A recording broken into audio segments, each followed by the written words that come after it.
El médico.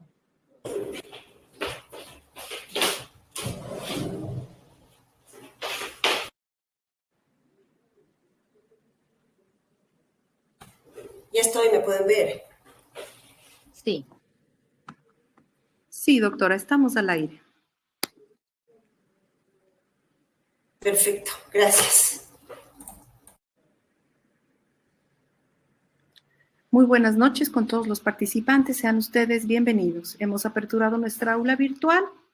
Recomendarles, por favor, que traten de conectarse a una red Wi-Fi estable, así su señal será de mejor calidad. Sin embargo, si se interrumpe la transmisión o pierde audio, por favor, presione el botón rojo que se encuentra en la parte superior de sus pantallas con la palabra reconectar. Inmediatamente después retornará a la sala de conferencias. Si usted se ha conectado desde una computadora, el chat del evento se encuentra hacia el lado derecho. Si está conectado desde un celular, este se encuentra en la parte baja del mismo. Allí podrá realizar sus preguntas o consultas al speaker de esta noche. Sean ustedes bienvenidos. Estamos en el módulo 11 del primer curso anual de actualización continua en pediatría. El día de hoy, infección en vías urinarias, actualizaciones.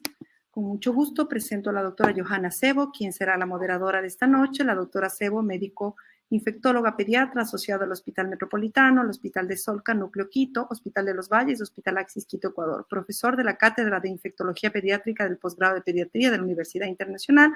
Profesor de la Cátedra de Infectología Pediátrica del Posgrado de Terapia Intensiva Pediátrica de la Universidad San Francisco de Quito, colaboradora del Programa de Prevención y Control de Infecciones St. Jude Children's Hospital, miembro de la red principal auspiciado por el Hospital St. Jude en América Latina, vicepresidenta de la Sociedad Ecuatoriana de Pediatría, filial Pichincha, miembro de la Sociedad Latinoamericana de Infectología Pediátrica. Doctora Sebo, bienvenida, buenas noches.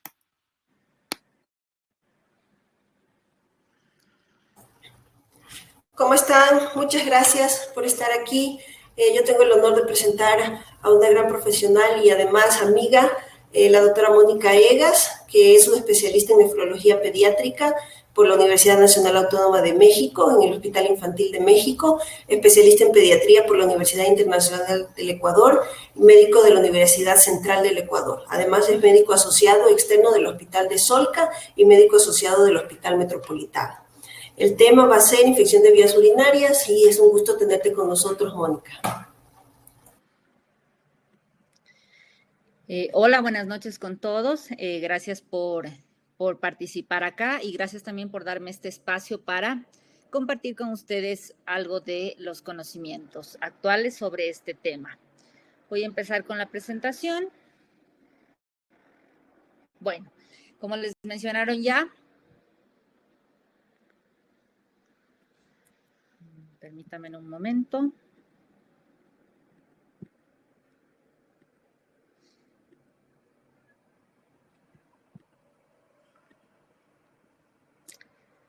¿Estamos allí listos?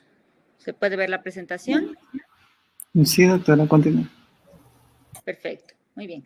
Bueno, como les mencionaron, el tema a tratarse ahora es infección de vías urinarias en pediatría, un diagnóstico muy frecuente en nuestra práctica clínica. Y ahora vamos a tocar algunos temas ya conocidos por ustedes y actualización de algunos temas que estaban en debate en los años previos.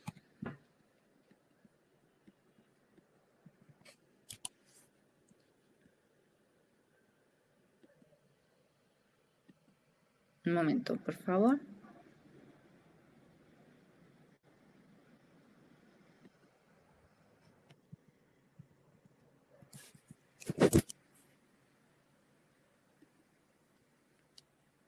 Ahí está en presentación, doctora. Continúe, por favor. Así es. Sí quiero pasarle, pero hay algún problema, no me permite avanzar.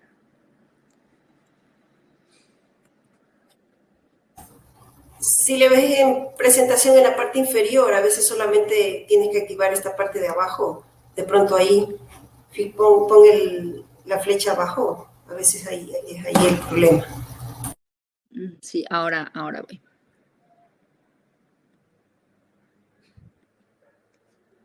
Listo, muy bien. Bueno, mencionamos un poco de la epidemiología. Todos sabemos es un cuadro muy frecuente. La infección de vías urinarias es uno de los cuadros más frecuentes en pacientes febriles menores de 2 años. Afecta hasta el 7% de niños varones y 11% de niñas en los primeros 16 años de vida. Hay 3 picos de incidencia de las infecciones de vías urinarias. El primero es en la infancia, es decir, cuando el niño es lactante. El segundo es cuando estamos cerca del entrenamiento de esfínteres. Fisiológicamente esto será cerca de los 2 años de edad. Y un tercer pico en la adolescencia con el inicio de la vida sexual en los pacientes. El primer episodio se acompañará en el 12 a 30% de casos de una recurrencia. La recurrencia será más frecuente antes de completar el año después del primer cuadro, en el 78% en niñas recurrentes y 71% en niños varones. Pasado los 12 meses desde el primer episodio de infección de vías urinarias, el riesgo de recurrencia cae bastante al 45% en niñas y 39% en varones. Sin embargo, sigue siendo un porcentaje importante. Definiciones importantes a tratar. Disculpas el error ortográfico. Bueno, la infección de vías urinarias es la presencia de gérmenes en el tracto urinario, que habitualmente es estéril y que está siempre asociado a sintomatología clínica compatible, ¿no? Importante mencionar esto porque cada vez más al consultorio pediátrico llegan niños con patología de la vía urinaria o solo con bacteriuria, pero completamente asintomáticos. Importante reconocer que hayan síntomas para poder encajar el paciente dentro de un diagnóstico de infección de vías urinarias y no sobretratar pacientes con bacteriuria sintomática. Una infección recurrente será aquella en la que tengamos 2 o más cuadros de pielonefritis, un cuadro de pielonefritis y 1 o más cuadros de cistitis, es decir, una infección de vías urinarias alta y 1 o más baja, o 3 o más cuadros de infecciones bajas. ¿Cuándo sospechar sobre una infección de vías urinarias? En niños pequeños es más complicado porque ellos no focalizan las infecciones y tampoco tienen la capacidad de verbalización para expresar cuáles son los síntomas que sienten. Así que entre los 2 y 24 meses deberá ser sospechada en todo paciente con fiebre sin foco claro. Para el diagnóstico es muy importante que la recolección de la muestra sea adecuada y obviamente según esto podremos hacer una correcta interpretación de los resultados. ¿A qué me refiero con muestra adecuada? Con adecuada recolección de la muestra. Primero debe ser tomada antes de instaurar la terapia antibiótica. Una vez que el paciente se expone a antibiótico-terapia, el tiempo que demora la orina en esterilizarse es cortito, es 1 hora. Por lo tanto, si yo ya coloqué una dosis intravenosa de antibiótico y después tomo el cultivo, no voy a poder recabar ningún germen y no voy a poder dar una terapia direccionada. Importante, yo sospecho, tomo muestra para cultivo. Y lo más importante en la calidad de la muestra es el método a través del cual yo lo recolecto. En pacientes no continentes definitivamente debe hacerse a través de cateterismo vesical, que es un procedimiento sencillo que lo puede realizar cualquier pediatra en su propio consultorio, que es mucho mejor que recomendar la recolección en bolsas, ¿no? Que sabemos, el cateterismo vesical o punción suprapúbica. La punción suprapúbica es un procedimiento bastante más invasivo y sí necesita un entrenamiento especial. Entonces, si en la unidad hospitalaria donde ustedes ejercen su profesión tienen una persona entrenada en ese procedimiento, adelante. Pero si no es así, el cateterismo vesical es una muy buena opción que es fácil de entrenar al personal. La bolsa recolectora sabemos que no es útil. Tiene un 85% de posibilidad de contaminarse, 70-85% de falsos positivos. Entonces, es muy probable que crezca Escherichia coli, ya que yo aplico la bolsa contra el área perineal del paciente y si es un paciente usuario de pañal, esa piel va a estar contaminada con Escherichia coli proveniente del intestino, a pesar de que visualmente luzca limpia. Es inaceptable que se diagnostique infección de vías urinarias a través de una bolsa actualmente. Esto está ya estipulado desde el 2011 y les invito a todos a educar a los pacientes y también a empezar a aplicar el cateterismo vesical en nuestros consultorios, que no es un procedimiento difícil. El único valor diagnóstico del resultado por bolsa será cuando es negativo. Yo sospecho infección de vías urinarias coloco una bolsa que no deberá estar más de 30 minutos en el área perineal de mi paciente, envío al laboratorio. Ese resultado es negativo para infección de vías urinarias, yo le creo y descarto ese foco y continúo mi estudio. Pero si viene con piocitos, con nitritos, con esterasa leucocitaria, con sangre, debo realizar un cateterismo para una adecuada toma de muestra para cultivo. Y en los pacientes que ya alcanzaron el control de esfínteres, que son continentes, deberá recolectarse a través de chorro medio. Es importante también instruir a los padres en cómo tomar la muestra de chorro medio, ¿no es cierto? Entonces, permitir que la primera parte del chorro caiga en la taza del inodoro y de la segunda mitad recolectar la muestra. Con esto nos aseguramos que si hay algo de detritus celulares o bacterias en la parte inicial de la uretra, serán arrastrados con la primera parte del chorro y obtendremos una muestra lo más estéril posible. Tiene una tasa de contaminación, el chorro medio también, que a veces alcanza el 25%, pero es bastante aceptable. Si es que yo educo a mi paciente y logro obtener una muestra con una técnica adecuada, podré tener una correcta interpretación de resultados. Aquí tengo que mencionarles que el uroanálisis no sustituye al cultivo de orina para documentar infección de vías urinarias. Deben ser interpretados conjuntamente, ¿sí? La muestra debe ser fresca. Yo tomo la muestra y esta podrá estar en aire ambiente 1 hora. Si es que por cuestiones de lejanía del laboratorio voy a demorarme más de 1 hora, debo refrigerar la muestra. Bien, en cuanto a la correcta interpretación de resultados, ahí les he puesto una tabla comparativa de los valores de sensibilidad y especificidad de algunos parámetros del elemental de orina. El elemental de orina se hace con una tirilla reactiva. La tirilla reactiva, o conocida comúnmente como el Combur test, es un medio barato de diagnóstico, es muy práctico, que puede estar en el consultorio o puede estar en las áreas de emergencia de los hospitales. Y con esa tirilla, que tiene un método colorimétrico, yo puedo detectar esterasa leucocitaria, nitritos, leucocitos y bacterias, entre otros estudios. Ahí vemos que la presencia de esterasa leucocitaria tiene una alta sensibilidad y una especificidad de 78%. Los nitritos no son tan sensibles, pues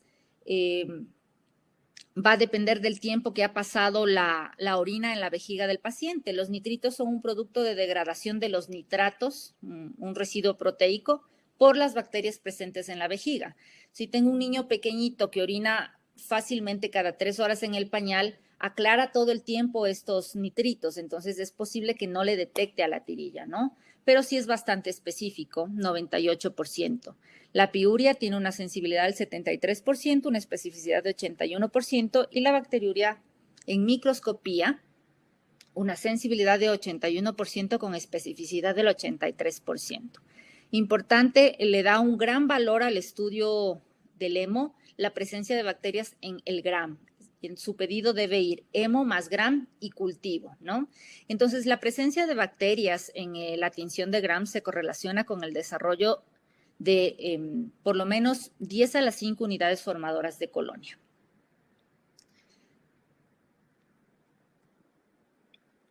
Aquí tenemos también un poquito una interpretación que es muy práctica, me parece. Si en su tirilla reactiva o en su examen microscópico y elemental de orina les reportan nitritos y esterasa positiva, la posibilidad de una ITU es muy, muy alta. Sensibilidad de hasta el 90%, especificidad de 60-98%. En este paciente deberé iniciar tratamiento y después redireccionar con el cultivo.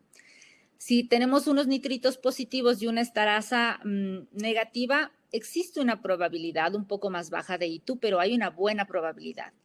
En este momento deberé tomar muestra para cultivo e iniciar tratamiento. Si a las 48 horas que obtengo mi cultivo, el cultivo es negativo, puedo suspender terapia antibiótica, pero no habré perdido tiempo con un paciente que podría haber estado con una pielonefritis. En el caso de tener nitritos negativo y esterasa leucocitaria positivo, dudoso que sea una ITU. La esterasa leucocitaria puede presentarse en otras situaciones no necesariamente patológicas, o sí, por ejemplo, con ejercicio físico vigoroso u otro tipo de infecciones en otros focos que no sean el urinario.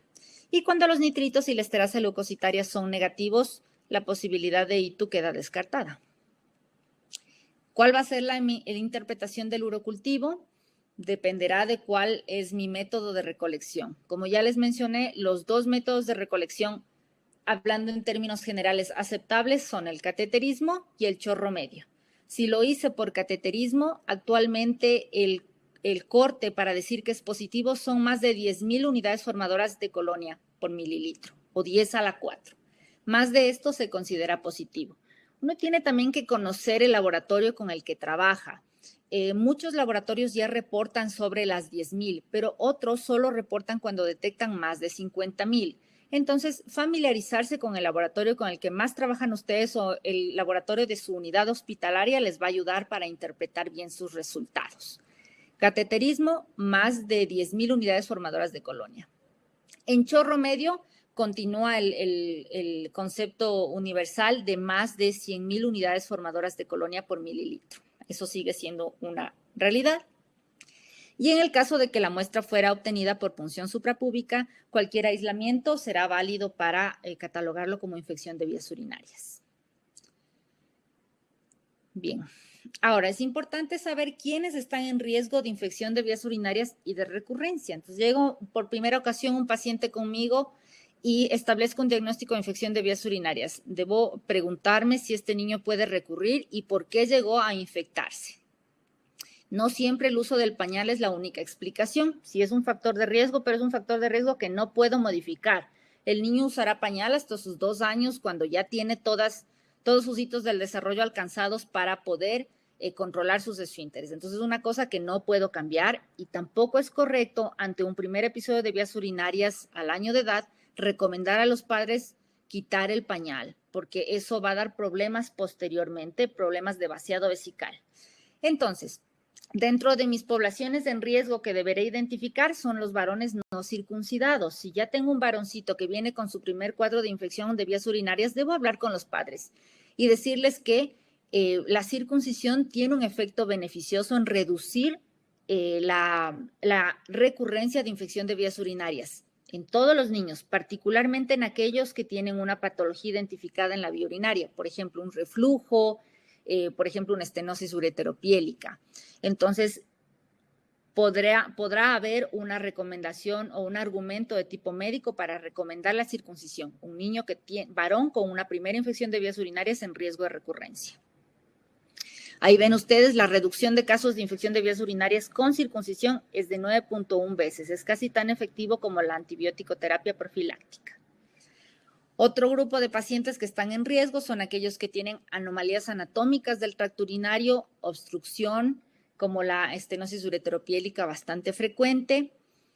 Estas anomalías anatómicas del tracto urinario son más frecuentes en pacientes menores de 3 años. Aquellos pacientes mayores de 3 años que por primera vez debutan con una infección de vías urinarias, yo debo pensar más bien en trastornos funcionales que en trastornos estructurales. Esto es un dato importante para los estudios que vamos a explicar posteriormente.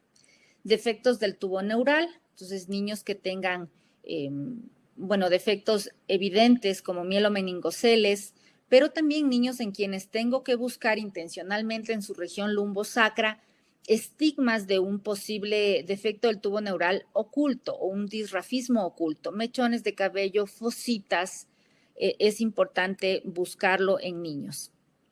Obviamente, si tengo un adolescente con infección de vías urinarias, deberé indagar sobre inicio de vida sexual activa. Otro grupo en gran riesgo, y esto particularmente en aquellos niños que ya controlaron esfínteres, que están en etapa de preescolarización o de escolarización, es el estreñimiento crónico. Muy, muy común en nuestro medio por el tipo de alimentación de nuestra población, particularmente en la sierra. La cantidad de fibra consumida es bastante escasa y nuestros niños tienden a presentar estreñimiento crónico. La etapa en la que se desarrolla el pudor en los niños es alrededor de los 4 años y ya no quieren que las madres o los padres los asistan para ir al baño y es difícil que ellos detecten que está estreñido un niño. Así que es importante que cuando un paciente con infección de vías urinarias llegue a su consulta, ustedes pregunten sobre cuál es la consistencia de las heces que tiene, preguntarle directo al paciente y preguntarle cuál es la frecuencia de evacuaciones que tiene este niño. El paciente estreñido tendrá un incremento de la carga bacteriana de heces. Muchos de estos niños tienen escapes involuntarios y es mucho más fácil que la vía urinaria se contamine vía ascendente. También es muy importante mencionar aquí que la represión intestinal altera el vaciamiento vesical. Ahí tienen ustedes un gráfico que es muy ilustrativo. Si tenemos un sigma repleto de cíbalos, de heces, la capacidad vesical reduce y muchas veces su vaciado no es completo, ¿sí? Así que ahí puede estar una causa importante. Asociado a esto, el esfínter evacuatorio es importante, pero también el esfínter miccional. Aquí entran las anomalías funcionales del tracto urinario. Preguntar y buscar sobre datos de disfunción del tracto urinario inferior en nuestros pacientes, repito, especialmente en mayores de 3 años. Estos niños con disfunción del tracto urinario tendrán un vaciado vesical incompleto y por lo tanto tendrán un residuo permanente en su vejiga en el cual es más frecuente o más fácil que se reproduzcan las bacterias y generen una infección.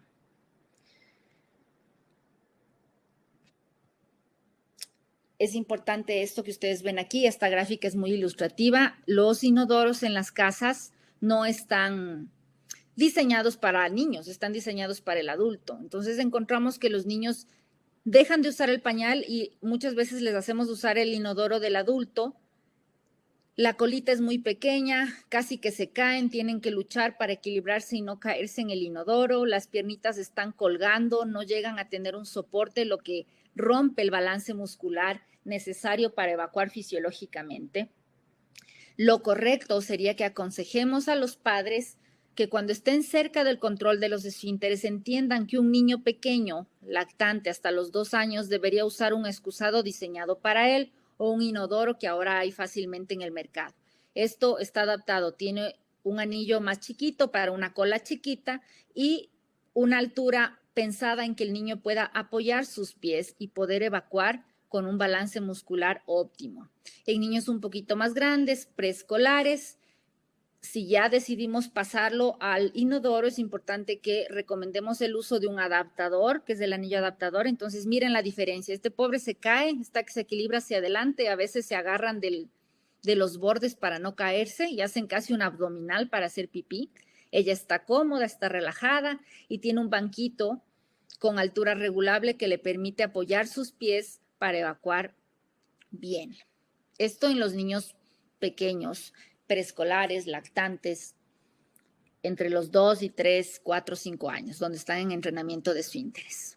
En niños más grandes, en niñitas escolares, hay un problema cultural que nosotros tenemos y que es que nuestras madres y nuestras abuelas nos instruyen a adoptar posiciones anómalas para evacuar por miedo a que nos sentemos en un anillo sucio, un anillo contaminado, y eso rompe el balance muscular del piso de la pelvis y hace que nosotros no evacuemos completamente.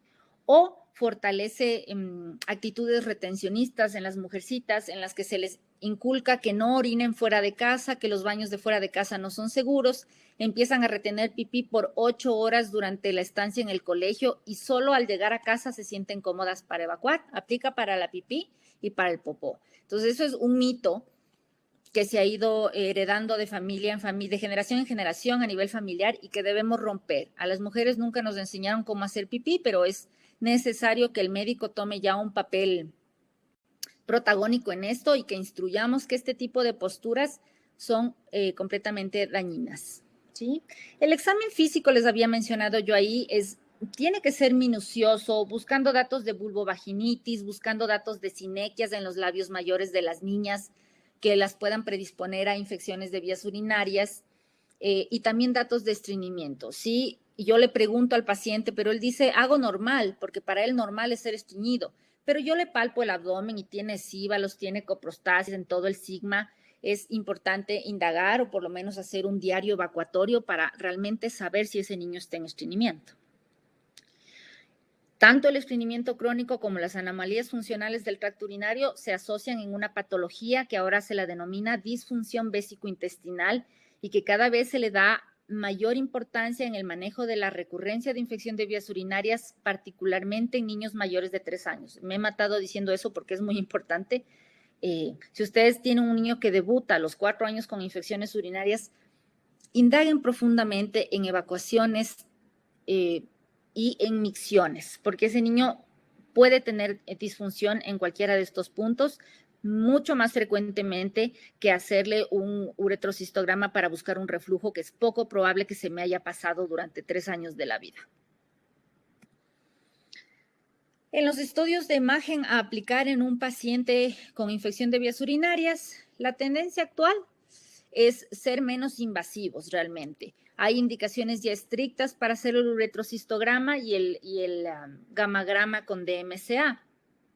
Hay algunos puntos que preocupan al utilizar muchos estudios de imágenes, como la exposición a radiación, el riesgo de infección urinaria asociada a catéter en el caso de la uretrocistografía y la ansiedad tanto del padre como del paciente, ¿no? Mientras más grande es el paciente, más se niega a ser cateterizado para un uretrocistograma. Si es necesario, se tendrá que hacer, pero como ya les mencioné, tal vez los problemas principales a investigar en un niño más grande sean disfunciones miccionales y evacuatorias. Ahí tenemos un cuadro comparativo de las diferentes guías. Todas han ido actualizándose en los últimos años. Y básicamente lo que estas guías nos señalan, nos indican, es que en el caso de una infección de vías urinarias, siempre hay que hacer una ecografía, ¿no? Mientras más pequeño es mi niño, siempre debería hacer después de un primer episodio de infección de vías urinarias, especialmente febril, una ecografía. Cuando los niños son más grandes, la mayor parte de guías me indica realizar una ecografía cuando hay recurrencia o cuando hay características de infección atípica. Ya se las voy a mencionar al final. Sin embargo, yo me permito recomendar en este punto, todas estas son guías, ¿no? Entonces, es una guía para que usted analice y se adapte a su medio y decida qué es lo mejor para su paciente. En base a eso, yo recomiendo que tras una primera infección de vías urinarias, todos los niños sean sometidos a un ultrasonido. Es un estudio no tan costoso, es un estudio no invasivo, no aplica radiación en el paciente y si yo tengo un buen equipo, digamos, un buen ecografista, un buen profesional en ecografía, me va a dar datos muy válidos para poder redireccionar mi manejo y mi investigación posterior en imágenes con mi paciente. El uso de la uretrocistografía está recomendado cuando hay, primero, una ecografía renal y de vía urinaria anormal. Obviamente, si tengo una dilatación, tengo que sospechar un reflujo. Y también está recomendado cuando hay casos recurrentes, ¿sí? Entonces, después de la primera infección de vías urinarias, si mi ecografía ha sido anómala, tendré que utilizar un uretrocistograma. Con anomalía en la ecografía me refiero no solo a dilataciones, sino también a imágenes sugestivas de cicatrices, que sí se pueden identificar a través de la ecografía. También están indicadas cuando tenemos presentación de una infección atípica con características de atípica y como ya les mencioné, en pacientes con recurrencia. El gamagrama con DMSA en busca de cicatrices renales estará indicado en pacientes recurrentes. Obviamente sabemos que mientras más recurrencias, más episodios de infecciones urinarias febriles tenga mi paciente, es mayor su riesgo de tener cicatrices renales. También en aquellos pacientes que debuten con infección atípica, especialmente cuando sean menores de 6 meses. Algunas guías reservan el gamagrama solo para aquellos casos en los que se identifica reflujo vesicureteral por el riesgo altísimo de desarrollo de cicatrices renales. Por ejemplo, la guía polaca también lo hace solo en caso de recurrencia o de reflujo de alto grado. ¿Y cuáles son las características de una infección atípica? Ahí tenemos aquellos niños que tienen una infección urinaria y que están muy sépticos, con altos grados de toxicidad que me obliga a manejarlo intrahospitalariamente, aquellos que cursan con elevación de creatinina, que tienen un gasto urinario bajo, en quienes detecto una masa abdominal o vesical, aquellos en los que aíslo una bacteria diferente a la Escherichia coli. La Escherichia coli es la causante del 80-90% de infecciones de vías urinarias. Si detecto una Klebsiella, un Proteus, deberé pensar que ese niño tiene alguna anomalía en su vía urinaria y por lo tanto mi estudio será más completo y más profundo. Y también aquellos en quienes tengo una falta de respuesta a la antibioticoterapia tras las primeras 48 horas de instaurada la misma. Es importante mencionarles cuál es el enfoque de la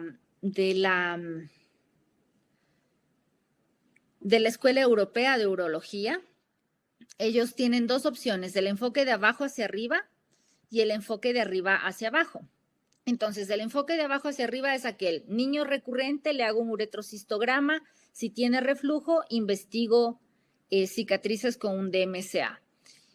Pero también sugieren utilizar, se está aplicando en los últimos 10 años, un enfoque de arriba hacia abajo. Los niños en quienes les hago un DMCA después de 6 meses de su infección de vías urinarias, siempre que tengan una ecografía normal y tienen cicatrices, solo en ellos les haré un uretrocistograma, buscando reflujo. ¿En qué está pensado este enfoque de arriba hacia abajo? En reducir la exposición a la radiación, porque el gamagrama, a diferencia de lo que muchas personas piensan, expone a mucho menos radiación que el uretrocistograma en un paciente. Entonces, la Escuela Europea sugiere que solo si mi niño da positivo para cicatrices a este nivel, pase a exponerlo a más radiación acá. En este enfoque, en cambio, yo le haré y casi siempre voy a hacer porque aunque no tenga reflujo, si es un niño recurrente, voy a buscar cicatrices. Entonces, genero mayor exposición a la radiación con este enfoque. Por eso están pensando en este enfoque de acá. Sin embargo, el coste de este enfoque siempre es bastante más alto. ¿Cuál es la utilidad del gamagrama con DMCA? Es importante que sepan que debe realizarse tras 4 a 6 meses de un episodio agudo, que es el tiempo que le lleva al tejido renal cicatrizar o sanar. Y por lo tanto será el momento en el que yo puedo dar una lectura adecuada. Si la hago muy temprano después de un episodio de infección febril, es probable que tenga áreas pálidas en el gamagrama, pero no necesariamente serán cicatrices, sino áreas inflamadas. Entonces debo dejar transcurrir los 4 a 6 meses para poder no detectar falsos positivos, ¿no? Uno de los contras de este estudio es la exposición a la radiación, aunque como les expresé es menor que la del uretrocistograma. Y lo que definitivamente mencionan las últimas guías es que tiene un rol un poco claro en la toma de decisiones clínicas, exceptuando el caso de que yo detecte cicatrices. Es decir, para el episodio agudo probablemente no me va a modificar mi manejo, pero sí cuando detecto cicatrices, ese paciente deberá ser referido a un manejo por nefrología para evaluación de su función renal, ¿no? Ser un niño en riesgo de secuelas a largo plazo en su función renal. Hablando del tratamiento de la infección de vías urinarias, debo mencionarles que la terapia antibiótica debe ser lo más temprana posible. Mientras más rápido inicio el antibiótico en un paciente febril con foco urinario, menos es su posibilidad de sufrir cicatrices renales, ¿sí? Es lo que yo les comentaba, hacer un buen examen y si tengo la sospecha, empezar el antibiótico una vez tomada la muestra para el cultivo, no demorarla. Hay algunas decisiones a tomar cuando yo empiezo el tratamiento de infección de vías urinarias en mi paciente. La primera decisión, ¿cuál es la vía que voy a utilizar? ¿Enteral o parenteral? Es importante recalcarles aquí que las dos son igual de efectivas. No es mejor el antibiótico endovenoso. Tiene la misma capacidad de curación el enteral. Sin embargo, la decisión va a depender enteramente de la edad del paciente, sus antecedentes y su estado clínico. Si es un paciente sumamente deshidratado que está vomitando, muy séptico, quien no me va a aceptar el antibiótico por vía oral, pues ese niño tendrá que ser ingresado para manejo hospitalario y por lo tanto también para uso de antibiótico parenteral, ¿no? El antibiótico enteral y parenteral pueden combinarse, eso es importante. Puedo yo tener un niño muy tóxico en la etapa aguda de la infección, le ingreso, le hidrato por vía endovenosa, manejo la fiebre, inicio mi antibiótico-terapia empírica. En 48 horas mi paciente ya no está febril, ya está tolerando bien la dieta, completa 24 horas de mantenerse afebril, entonces ese paciente podrá irse a casa con un antibiótico oral. Entonces pueden combinarse. La segunda pregunta que deben hacerse ustedes es ¿qué agente antimicrobiano elegir? La selección del antibiótico debe basarse en patrones de resistencia local y aislamientos previos en el caso de las recurrencias, ¿no es cierto? Entonces, es importante también que en todos los centros hospitalarios, que todos cuentan ya con departamentos de epidemiología enormes, en todos los hospitales, tanto privados como públicos, siempre hay un departamento de epidemiología, pues tenemos que empezar a exigir y a usar ese departamento de epidemiología para que nos dé respuestas. ¿Cuáles son las bacterias que se aíslan más frecuentemente en nuestro medio y a qué son sensibles? Para yo poder no utilizar guías españolas, guías argentinas, guías mexicanas, guías estadounidenses, porque son realidades diferentes a las nuestras. Aquí quiero mencionarles que en el Hospital Metropolitano hemos trabajado en un protocolo de manejo de infección de vías urinarias y hemos hecho una tabla de sugerencias de antibiótico-terapia empírica en base a la epidemiología local. La epidemiología obtenida entre los años 2019 y 2020 de nuestros niños con infección de vías urinarias. Con esto estoy segura de que los médicos podrán tomar decisiones basados en evidencia, basados en la realidad epidemiológica local. Entonces, les invito a todos ustedes a empezar a presionar a los departamentos de epidemiología para que nos den esa información que nos es muy útil en la práctica clínica diaria. Y obviamente yo podré redirigir mi terapia empírica dependiendo del resultado de mi cultivo, que habitualmente el cultivo de orina tardará 48 horas en estar listo para que ustedes puedan tomar decisiones diferentes o mantenerse con la misma terapia, ¿no? La tercera pregunta a realizarse cuando empiezo el tratamiento antibiótico es ¿durante cuánto tiempo voy a tratar a mi paciente? Si es una infección afebril, un ciclo de 5 a 7 días está bien, se ha demostrado que es efectivo. Si es una infección de vías urinarias febril, el tratamiento deberá ser un poco más prolongado, de 7 a 14 días, ya sea vía parenteral, oral o en combinación. Si tengo una bacteria grave en un niño con infección, con infecciones recurrentes, con una vía urinaria patológica ya conocida, es probable que ese niño necesite un antibiótico de un tipo que no dispongo de una opción oral, entonces tendrá que cumplir una antibiótico-terapia parenteral prolongada, pero la mayor parte de casos podrán estabilizarse con vía parenteral y pasar a una vía oral. Y en combinación deberán cumplirse de 7 a 14 días. La cuarta pregunta es si es necesario realizar un nuevo uroanálisis al finalizar el tratamiento. La respuesta es enfática, no. El marcador de respuesta terapéutica es la mejoría clínica. Hace bastantes años ya se recomendaba que un niño con infección de vías urinarias de primer episodio o recurrente se haga un examen al final del tratamiento, un examen al mes, a los 3 meses hasta cumplido el año del debut de la infección urinaria, mucho más si era un niño recurrente. Esto ya está en desuso, no se debe hacer, principalmente porque si tengo un niño pequeño, que es la mayor parte de niños que nos van a cursar con infecciones urinarias recurrentes, y le pido un examen al mes, a los 3 meses, a los 6 meses, a los 9 meses, voy a hacer todos esos exámenes por cateterismo, voy a someterlo a 3 o 4 cateterismos en un año por descartar una infección de vías urinarias en un paciente completamente asintomático. No justifica. Así que la respuesta es no. No deben hacer exámenes de vías urinarias, exámenes de orina de manera regular para chequear si el paciente sigue sin infección. Obviamente esto cambiará si es que mi paciente tiene otro cuadro febril, si mi paciente no está ganando peso adecuadamente o hay algún otro síntoma claro de una infección de vías urinarias. Pero en niños asintomáticos eso no debe hacerse. Esa práctica debe caer en desuso. El marcador de la respuesta terapéutica va a ser la mejoría clínica. Yo ingresé a mi paciente porque estaba muy séptico, estaba vomitando mucho, inicié cefuroxima endovenosa. En 48 horas, mi paciente ha estado afebril durante 24 horas, por lo menos 24 horas afebril debe estar ese niño para poder egresar. Ya está comiendo bien, ya está animado, está bien hidratado, entonces ese niño podrá salir a su casa. Ese niño ha respondido al tratamiento, no necesito hacerle otro hemo.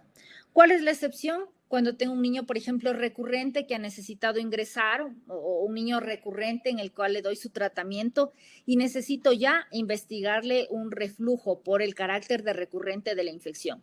En ese niño debo asegurarme que he logrado esterilidad de líquido, es decir, que tengo un urocultivo negativo como requisito para hacer el uretrocistograma. En ese caso sí deberé hacerle un examen al final del tratamiento, pero esa es una excepción, ¿no? No es la práctica clínica habitual. Debo mencionarles algo sobre la antibioticoterapia profiláctica continua, especialmente para el tratamiento de la infección recurrente.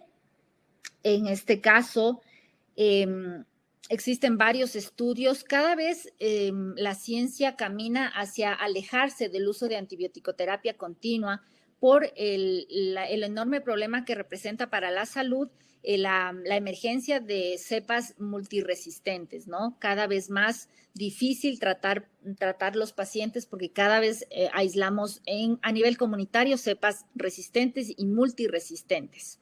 Entonces se han hecho varios estudios. Existe un gran estudio que es el RIBUR, que estudia la profilaxis antibiótica continua, casi un año de antibiótico-terapia profiláctica en niños especialmente con reflujo vesicureteral, con uso de trimetoprim sulfametoxazol, y arroja un dato importante. Son necesarias 5.500 dosis de antibiótico-terapia profiláctica para prevenir un solo episodio de hito. El beneficio de usar antibiótico-terapia profiláctica, está evidenciado particularmente en un subgrupo que es el de los pacientes con reflujos de alto grado. Con alto grado me refiero a 4 y 5. No se vio un gran beneficio en pacientes con reflujo de grado 3, ni 2 ni 1, que es bastante diferente a lo que solíamos hacer, ¿no? Si tengo un reflujo 1 y 2, sé que no voy a hacerle una corrección quirúrgica, pero tampoco debería darle antibiótico-terapia profiláctica, porque no se ha demostrado que haya un beneficio claro en base a medicina basada en evidencia, pero sí hay emergencia de cepas resistentes en esos niños. Las secuelas y el daño renal asociado a infección de vías urinarias básicamente está representado por las cicatrices renales. Estas cicatrices renales en los niños pueden dar lugar a hipertensión, proteinuria y ventajosamente en un porcentaje bajo, enfermedad renal crónica, que generalmente será de presentación tardía cuando sean adultos jóvenes, ¿no? Pero es importante aquellos niños con cicatriz detectada que sean referidos para un seguimiento adecuado de su salud renal por un especialista en esto, que es el nefrólogo o nefróloga pediátrico. Es un poquito más frecuente en lactantes femeninas, entonces tendremos que estar más atentos en aquellas niñas que no se nos pasen cuando empiezan con recurrencia de infecciones urinarias. Más frecuente también en niños con anomalías estructurales del tracto urinario.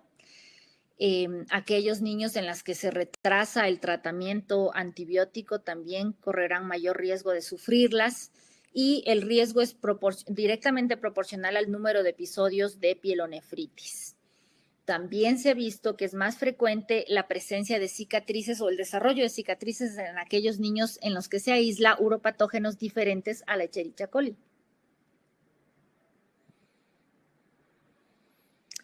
Les voy a hablar de algunos tratamientos complementarios que se utilizan ampliamente. No sé si son recomendados por médicos, pero me parece que también es una información que está tan globalmente difundida que hay veces que los padres por ellos mismos deciden utilizar estos productos. Y cuando llegan a veces a la consulta me dicen, ¿sabe que le doy jugo de arándano todos los días?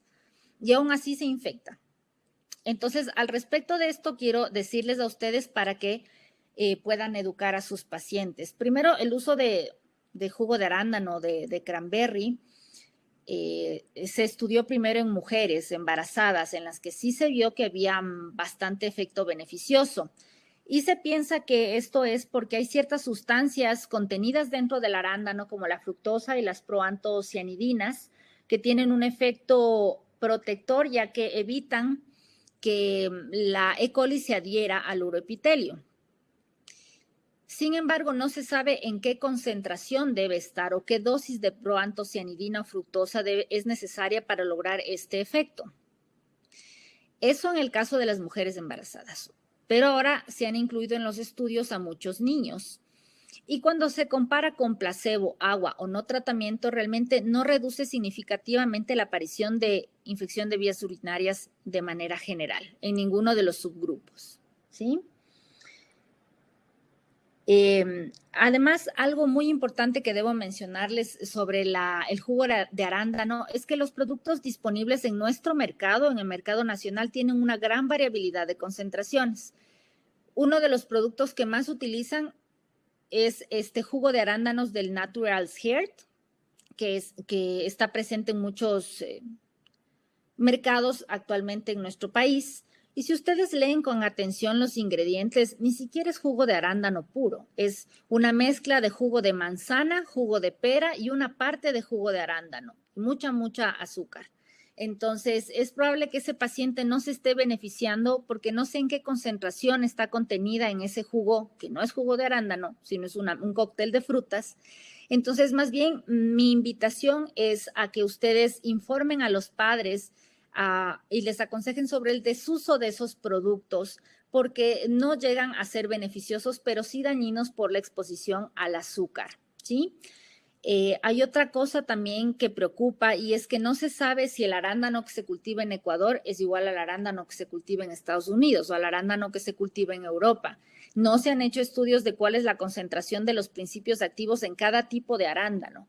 Entonces, por ahora, no hay evidencia para que con seguridad yo pueda aconsejar el jugo de arándano o cualquier otro producto que lo contenga para prevención de infección de vías urinarias. Puede dar una sensación de falsa seguridad y hasta ser dañino cuando son productos altos en azúcar. Sobre el uso de probióticos, una vez más les menciono, cada vez más la ciencia quiere utilizar menos antibiótico y más probiótico porque sabemos que las bacterias benéficas o saprófitas de todo nuestro cuerpo tienen su papel y cuando las depletamos con la exposición continua a antibióticos existen consecuencias a corto, mediano y largo plazo. Con este concepto se han hecho varios estudios para tratar de usar el probiótico como una herramienta para prevención de infección de vías urinarias. Sin embargo, todavía no hay una evidencia alentadora. Cuando se utiliza el probiótico como monoterapia, no tiene ningún efecto beneficioso para la prevención de infección de vías urinarias o su recurrencia. Y estos estudios son hechos en niños. Sí se vio una eficacia, pero moderada cuando se utiliza el probiótico como terapia adyuvante a un antibiótico. Entonces, si yo tengo un niño con una vía urinaria patológica, con un reflujo grado 4, en quien por edad tengo que esperar para la cirugía, entonces en este niño deberé darle una antibiótico-terapia profiláctica y es probable que él sí se beneficie de añadir un probiótico, ¿sí? ¿Qué probiótico podré usar? El Lactobacillus acidophilus y también hay estudios hechos con el Lactobacillus reuteris. Los productos comerciales actuales en Ecuador, para el primero es el Lacteol Forte, que tiene una concentración de 1 por 10 a la 8, que es la dosis adecuada, y el Lactobacillus reuteris como el BioGaia, que ahora damos para todo, pero realmente sí funciona para infección de vías urinarias recurrente cuando haya indicación de antibiótico-terapia profiláctica. 5 gotas tienen el mismo contenido de 1 por 10 a la 8, que es la dosis óptima para este efecto. Como tratamientos complementarios también tengo que mencionarles a la vacuna contra la Escherichia coli, que es una deuda pendiente de la ciencia, nos la vienen promocionando hace décadas y no se acaba de desarrollar y no hay ninguna luz de que esto sea una realidad próxima. Pero sí hay algo de evidencia sobre la vitamina A, que es bastante interesante. La infección de vías urinarias febril, la pielonefritis genera una gran inflamación a nivel túbulo intersticial. y se cree que ese grado de inflamación o esa inflamación va a generar las cicatrices.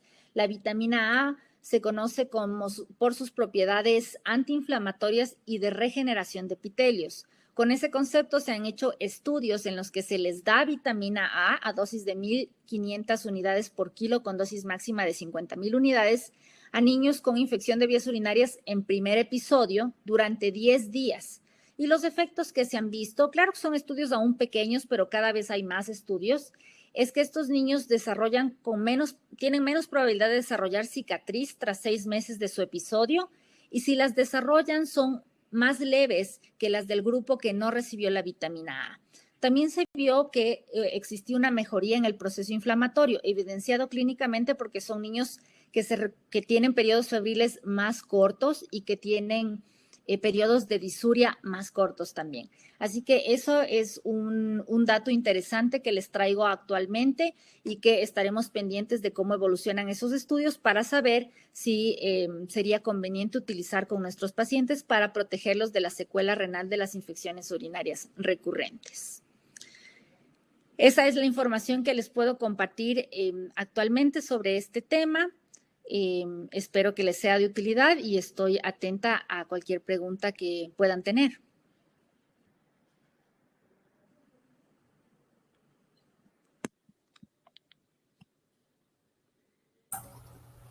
Muchas gracias, Mónica, por tu excelente conferencia. Creo que ha sido muy didáctica, muy práctica y además muy actualizada. Tengo algunas preguntas que voy a ir diciéndote en orden de llegada, ¿verdad? Sí. La primera pregunta es una pregunta del doctor Villasís. Él dice que si se recomienda la toma de muestra por chorro medio en niños incontinentes. No se recomienda porque no es un niño continente, entonces tú no puedes saber cuándo va a orinar. La probabilidad de contaminar esa muestra es altísima, porque entonces vas a poner a los padres a estar en este juego de a qué horas orina, a qué horas no orina, tienen el frasco mucho tiempo destapado, roza el frasco con la piel del paciente, no se recomienda y no se ha estudiado tampoco por ese motivo. Que muchas madres tratan de cuestionarte sobre eso, porque siempre hay esta ansiedad por el cateterismo, ¿no? Nadie quiere, o todos los padres quieren que sus niños tengan el menor dolor posible y se les entiende, pero siempre te cuestionan, ¿y no puedo tomarle de chorrito medio? O te dicen, yo le tomé de la mitad del chorro, hizo y de la mitad del chorrito le agarré. Entonces, hay que explicarles que no es una técnica adecuada para estos niños por el alto grado de contaminación. Esos serán niños en los que no logré hacer una asepsia de genitales para tomar la muestra del chorro medio y en que probablemente el contenedor o el frasquito recolector de orina se contactó con la piel del paciente por obvias razones. Gracias, Mónica. La doctora Álvarez pregunta si el examen de orina se debe recolectar solo en la mañana o si puede ser a cualquier momento y si hay que repetirlo si es que no es así. Ya, esa es una pregunta interesante. La indicación o cuál es el argumento para sugerir que sea la primera orina de la mañana. Yo les había dicho que los nitritos van a formarse siempre que la orina esté suficiente tiempo en la vejiga como para que las bacterias degraden el nitrato a nitrito y que este nitrito no haya sido orinado previamente. Entonces, si tú tienes un niño, esto aplica para niños continentes, obviamente. El niño no continente orina cada 3 horas y eso yo no puedo controlar. Entonces, en el niño continente que ya tiene toda la noche seco, tengo una orina que ha estado estancada en vejiga por lo menos 8 horas. Entonces, si ese niño tiene infección de vías urinarias, ha habido el tiempo suficiente para que se generen nitritos, para que se genere esterasa leucocitaria, para que hayan bacterias suficientes para que mi resultado sea fidedigno. Ahora, si es que no es posible hacerlo en la primera orina de la mañana y el niño tiene una sintomatología florida y me llega a las 8 de la noche a la emergencia y está con disuria y con gran fiebre, tomo en ese momento la muestra.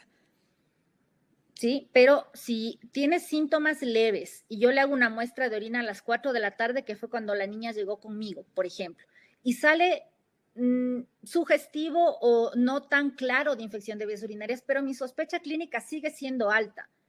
Tómele al día siguiente en la primera muestra de la orina, ¿sí? Entonces pienso que esos son los diferentes escenarios con los que nos enfrentamos y es cómo deberíamos actuar. Gracias. La doctora De Faz dice que cuál sería el uso de profilaxis en vejiga neurogénica, que sería una. Otro, el uso de cateterismo limpio y el uso de profilaxis también en infección del tracto urinario a repetición. Ya, a ver, el uso de cateterismo limpio intermitente está indicado como el pilar del tratamiento de la vejiga neurogénica. ¿Qué pasa en la vejiga neurogénica? Es una vejiga cuyo sistema eléctrico está alterado de por vida, porque eso no es...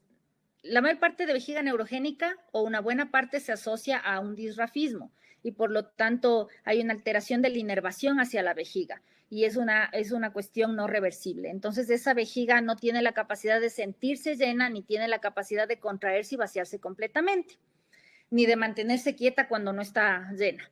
Entonces, en ese caso, yo lo que quiero hacer con el cateterismo es emular lo fisiológico y debo hacer cateterismos limpios intermitentes cada 3 horas, cada 4 horas, en el caso de una vejiga neurogénica, ¿ya?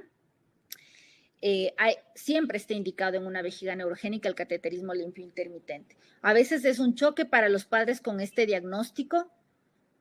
Bueno, hay niveles de vejiga neurogénica también, ¿no? Pero cuando tenemos una vejiga neurogénica con un diagnóstico bien establecido, ese niño tendrá que someterse a cateterismos limpios intermitentes porque no hay otra manera de que logremos un vaciado fisiológico. Entonces, muchas veces hay que hacer un trabajo de educación a los familiares o a los padres del paciente para que se entiendan lo que le pasa en esta enfermedad y se adapten al tratamiento. Sí se logra, pero con un trabajo de educación. Eso sobre el uso de los cateterismos limpios intermitentes. No usar cateterismo limpio intermitente en un niño con sensibilidad mantenida, en un niño sin vejiga neurogénica, es una crueldad. Nadie se va a pegar, o sea, hay que ponerse en los zapatos de ese niño. Si yo tengo toda la sensibilidad de mi uretra, no me voy a meter un catéter cada 3 horas si no tengo vejiga neurogénica. Entonces, la aplicación es para vejiga neurogénica. Bien, luego, el uso de profilaxis en vejiga neurogénica dependerá de si es una vejiga de alto riesgo o bajo riesgo. El profesional que va a encabezar el manejo de estos pacientes es un urólogo. El urólogo pediátrico va a determinar si es una vejiga con presión alta, con riesgo de reflujo.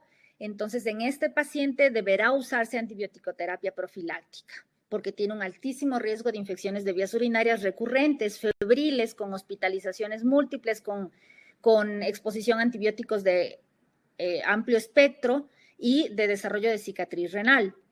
Pero tampoco debe usarse en todas las vejigas neurogénicas, ¿no? Va a tener que depender de cómo le catalogamos como alto o bajo riesgo y si tiene o no tiene reflujo. Y el uso de antibiótico-terapia profiláctica en infección de vías urinarias recurrentes solo si tengo un paciente con vía urinaria patológica. Es decir, un paciente con un reflujo de alto grado, grado 4, grado 5, es adecuado darle. También hay un subgrupo que tuvo algo de beneficio en infección de vías urinarias recurrentes. Ejemplo, una niña de 4 años que llega y tiene infección, ya tiene 3 infecciones de vías urinarias y yo le indago y esta niña tiene una disfunción del tracto urinario inferior. Es una niña retencionista que baila y baila y baila en vez de ir al baño, que gotea, que moja el interior, yo la exploro y el interior está mojado de pipí, que tiene datos de vulvovaginitis, una vulva eritematosa por los escapes constantes de pipí. Entonces, en esa niña tengo que hacer un estudio de la evacuación de la vía urinaria, de la vejiga, del vaciamiento vesical. Hago una uroflujometría, que es un estudio, digamos, por ponerles una analogía, como un electrocardiograma que nos da datos del sistema eléctrico del corazón, pues la uroflujometría nos da datos del sistema eléctrico y muscular a nivel de vejiga y piso pélvico. Entonces, si esta niña tiene un vaciamiento vesical inadecuado, yo tengo que empezar fisioterapia del piso pélvico y otras medidas de uroterapia.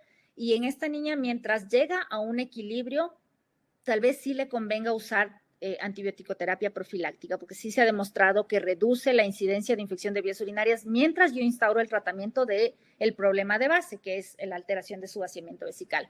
Esas serían las dos indicaciones.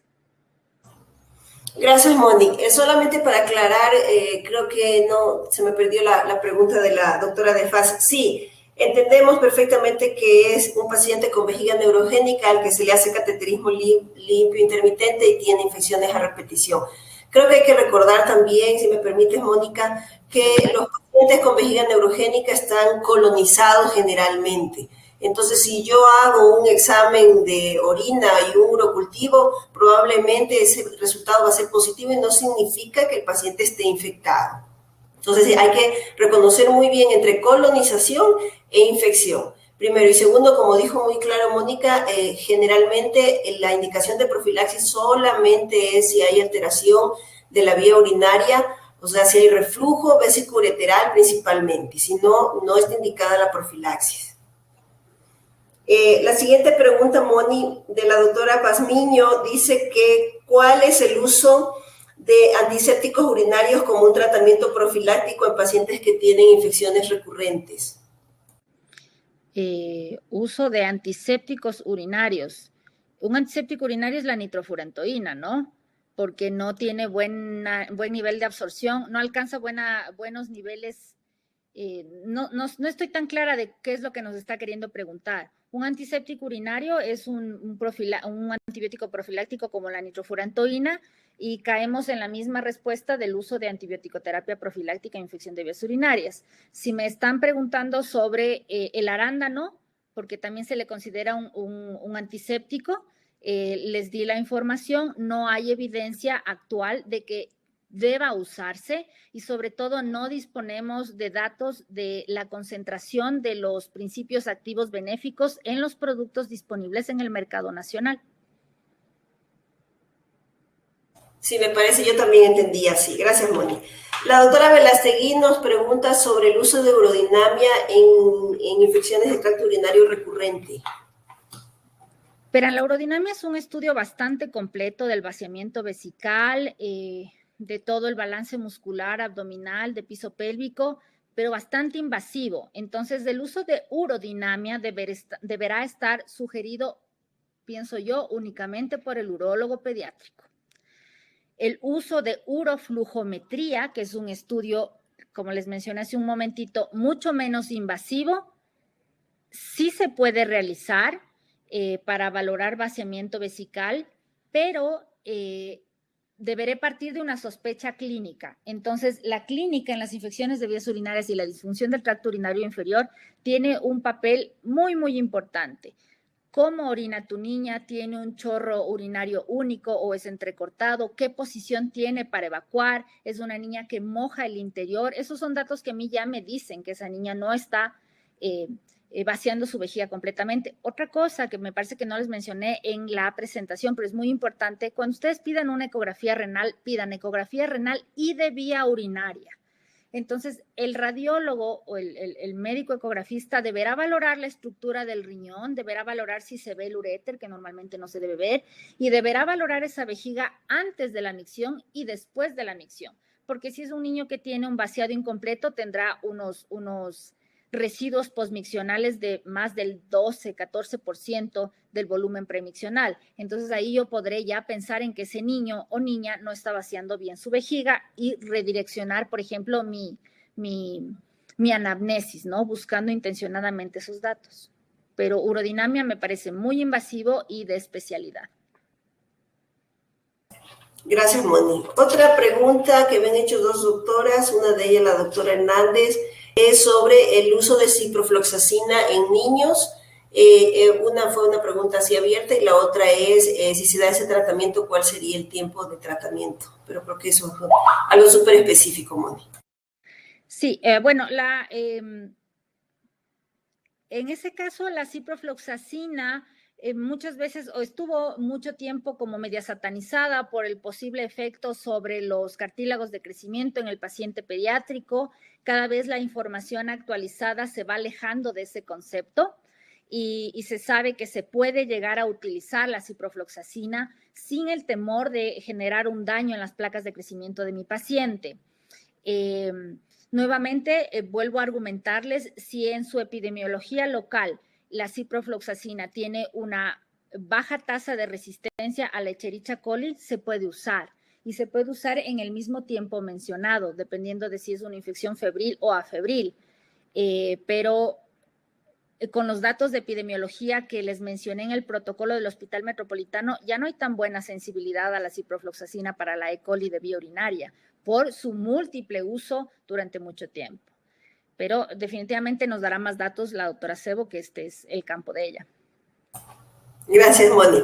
A ver, hay un estudio que fue el estudio que puso en alerta sobre el uso de ciprofloxacina en animales, que era donde había una alteración del cartílago de crecimiento, y entonces eso fue una cosa que fue como un boom y como que hizo que la ciprofloxacina fuera proscrita en niños. Estos estudios no han sido corroborados en humanos por obvias razones, por cuestiones éticas.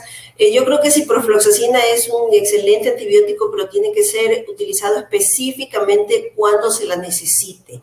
Si es que esa es mi terapia de elección, se podría utilizar, pero como digo, tiene que ser un consenso, preferiblemente con infectología y con nefrología. Obviamente el pediatra es el que está a la cabeza, pero es una buena opción en niños cuando es específicamente referida.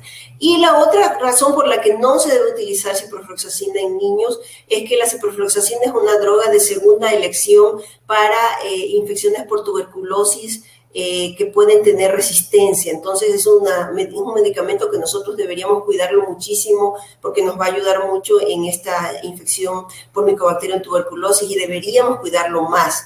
Entonces esa es otra de las razones por las que también se evita el uso en niños.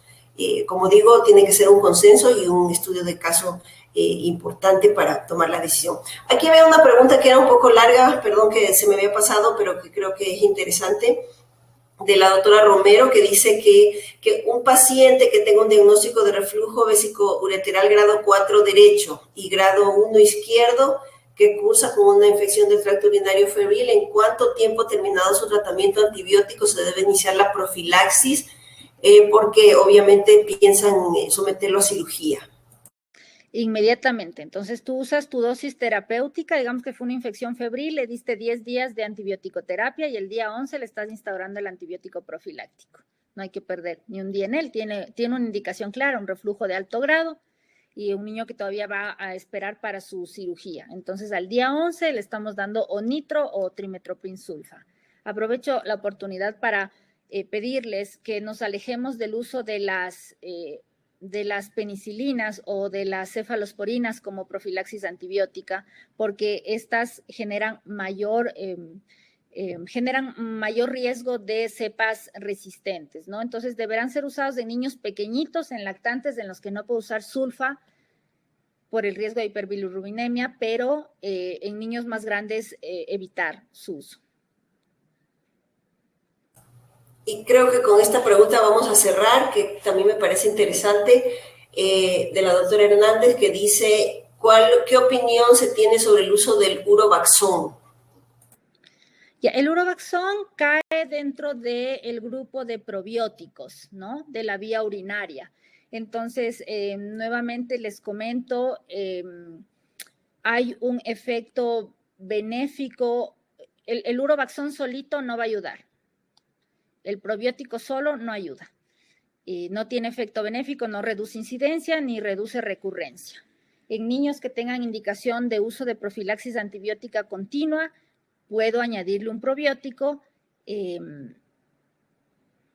con un efecto moderado benéfico, ¿no? Entonces, no, solito no va a servir, definitivamente. Los estudios actuales del 2017, los últimos, dicen probiótico solo no sirve. Bueno, muchísimas gracias, Mónica, por tu excelente presentación y también por tus preguntas muy acertadas y muy puntuales. Creo que eso es algo muy importante. Quiero agradecer al Laboratorio Zaval, que nos ha permitido poder transmitir esta conferencia, también a DMC, que siempre ha sido muy eficiente en su programación.